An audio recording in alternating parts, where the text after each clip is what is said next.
এই যে আমাদের খেলার আউটডোর মাঠ বঙ্গবন্ধু জাতীয় স্টেডিয়াম।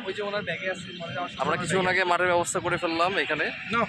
এই মুহূর্তে আমাদের সাথে আছেন আমাদের রনি ভাই। রনি ভাই, আমাদের মাঠ দেখে কি মনে হচ্ছে?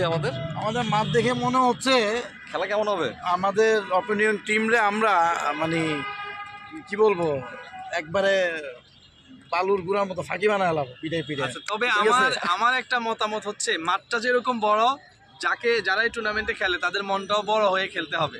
কারণ এখানে যদি আইসা ভালো খেলেন কিন্তু মন যদি ছোট হয়ে যায় তাহলে আপনি ভালো খেলতে পারবেন না।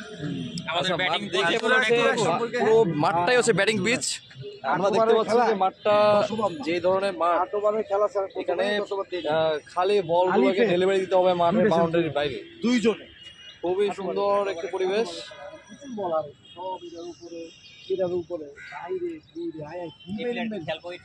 না তাহলে রনি ভাই, এখানে তাহলে আমাদের খেলা যায়? হ্যাঁ,